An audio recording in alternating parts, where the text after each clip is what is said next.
Hello, everyone, dear viewers of the channel. I am Halyna, the guardian of secrets, a researcher of mystical phenomena, and here with me is Vadym, a historian interested in folk culture. Good day, Halyna, and to all our listeners. I'm ready to delve into another fascinating, albeit sometimes chilling, aspect of Ukrainian folklore. Chilling, perhaps, but profoundly human and deeply spiritual. Today, we journey beyond the veil to explore Ukrainian death rituals and our ancestors' intricate beliefs about the afterlife. For me, this isn't just history, it's the very soul of our people, woven into every thread of our being.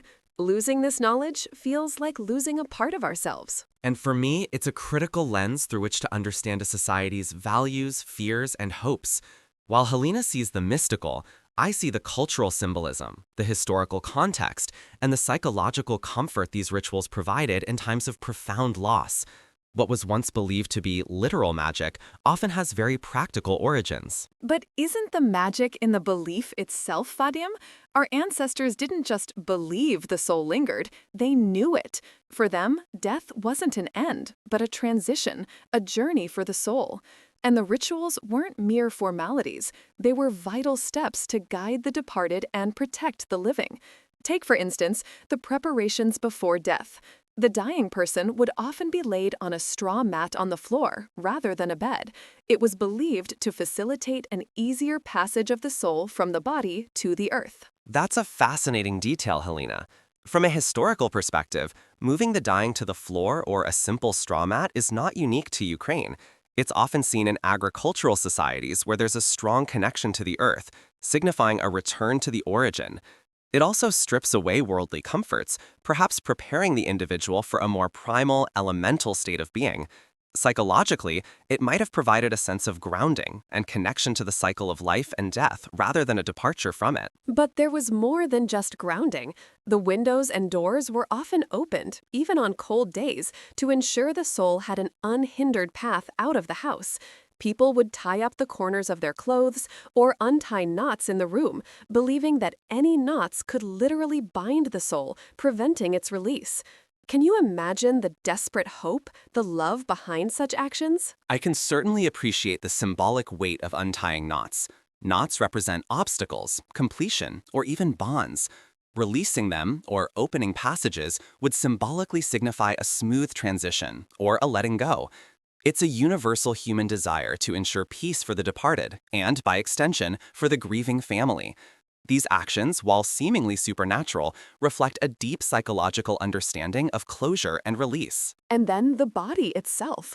The careful washing, dressing in clean, often new clothes, sometimes even their wedding attire. This wasn't just hygiene, it was preparing the soul for its journey, making it presentable for the other side. A small bag of earth from their home village or a piece of bread might be placed with them. Why bread, Vadym? The inclusion of bread, the staple of life, and earth, the source of life, speaks volumes. The bread could be a provision for the journey, a symbol of sustenance in the afterlife, or even a final offering. The earth, on the other hand, is a clear sign of returning to one's roots, a connection that endures even after physical death.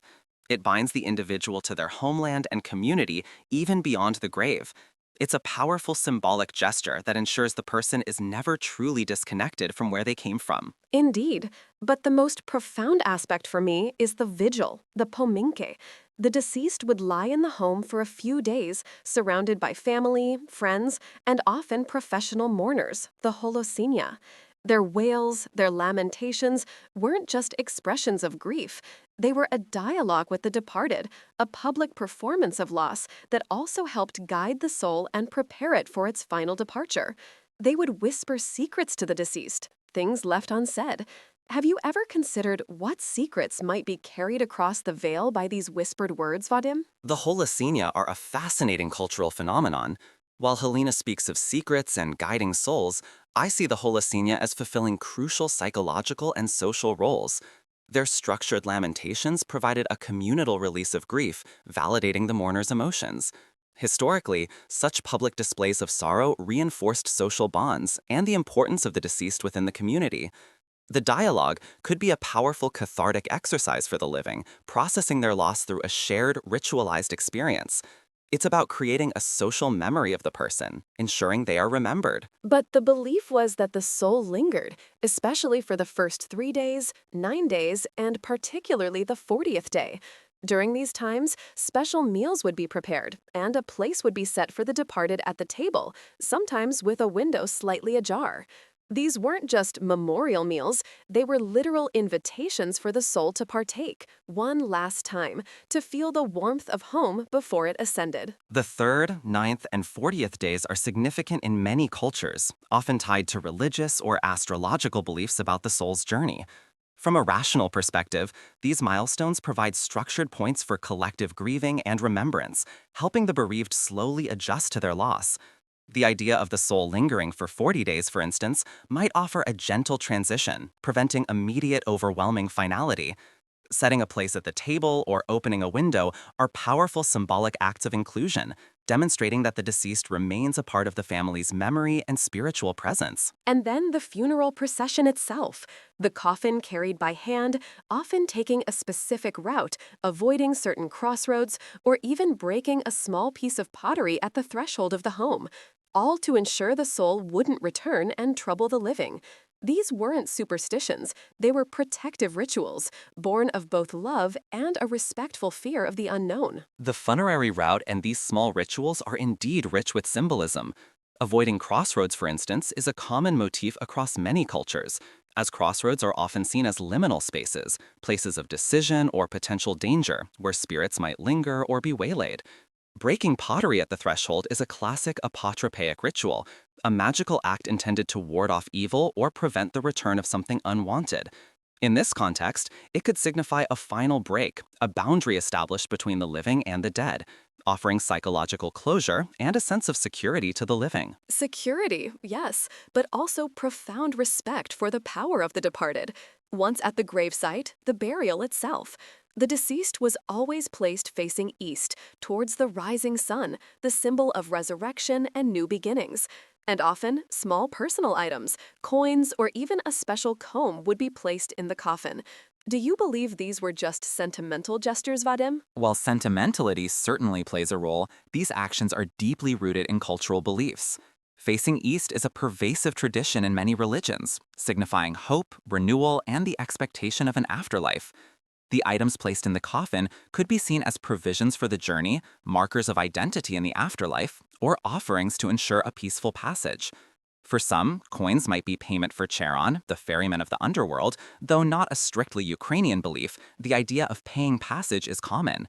For me, they represent a final act of care, ensuring the deceased is well equipped for whatever comes next, which offers great comfort to the living. But what about the Provodi, the commemoration days after Easter, where families would go to the graves, bringing food and drink, sometimes even pouring alcohol directly onto the grave?